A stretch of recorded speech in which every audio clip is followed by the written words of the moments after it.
booliisku bandhig ayay samaynayaan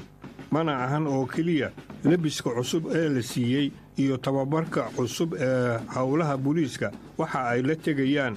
waxa ay noqdeen kuwo mar kasta joogta uga shaqeeya magaalada Kismaayo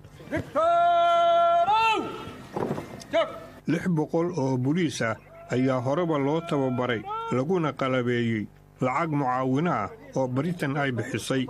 300 oo kale oo ciidan ah ayaa soo socda oo la qorayaa waxay qayb ka yihiin ciidamada Jubbaland oo ka mid ah maamul goboleedyada cusub ee Soomaaliya ka samaysmaya taliyahoodu waa Generaal Aadan Koojar. Jubbaland waxay ka mid tahay Soomaaliya markii la yiraahdo meelaha ugu ammaanka fiican bay ka mid tahay dadka reer Jubbaland inta hadda maamulka dawlad goboleedka Jubbaland uu ka taliyo habeen iyo maalinba dadku waxay ku seexdaan ammaan bay ku seexdaan wax dhibaatayna kama jirto tusaale markaan Kismaayo ka soo qaado 50 kilomitir oo dhinac walba ah ayuu ciidankanagu joogaa oo ammaan ah magaalada gudaheedana meel kasta oo isgoysa iyo meel kasta oo wado oo magaalada soo gasha ciidanku uu joogaa marka waa ammaan baan dhihi karaa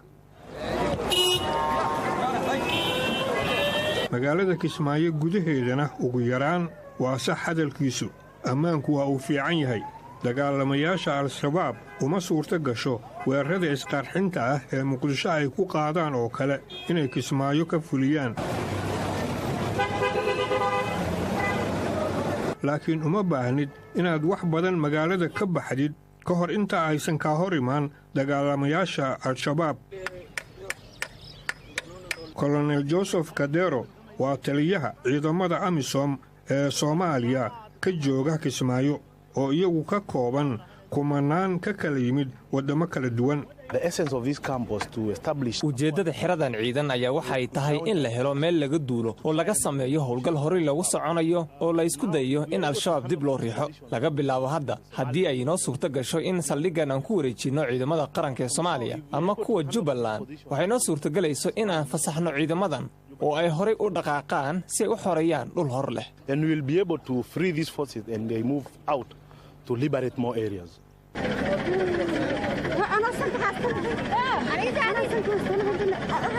tuulooyinkani sannado badan waxay ku hoos jireen al-shabaab haatan waxay u baahan yihiin in la soo hanto si ay u arkaan noloshooda oo horumar ka samaysa xukunka dawladda hoostiisa magaalada xaaladeeda haddaan kaaga warmarto magaalada waxbarasho ma laha marka koowaad marka labaad magaalada biyo ma laha matoor wax la dhaho lagama aqaano oon baa loo baabi'ayaa isbitaal ma laha deegaanka markii magaalada la degayna saddexdaasaa muhiimadda ah saddexdaasna magaalada laguma hayo teeda kale hadduu roob dhaco Kismaayo iyo meeshan way kala goysaa oo xoolaalayaa degan dhulkan xoogga ciidamada Jubbaland way ka adag yihiin ammaanka laakiin dadaalkii lagu dhisayay ciidan qaran ilaa haatan waxaa fashilinayay siyaasadaha beelaha iyo is-aaminaad la'aanta hogaamiyaasha dhexdooda ah qaybo ka mid ah Soomaaliya ciidamada caalamiga ah waa ay ka baxeen taas oo suurto gelisay in al-shabaab dib ugu soo noqoto way ku soo noqonaysaa way burburinaysaa way laaynaysaa oo gogowricaysaa dadka waliba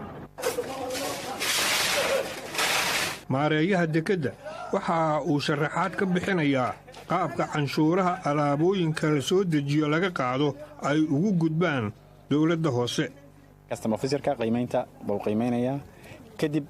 wuxuu u gudbinayaa xisaabiyaha calculationka saxaya wuxuu u gudbinayaa deputy of custom wuu ka hubinayaa custom officerka waa sign gareynaya laastigan uu keenaya cashierka waxaan u dirayaa bangiga waxay u muuqataa in ay hab marayaan lacagtaas iyo hoggaan wanaagsan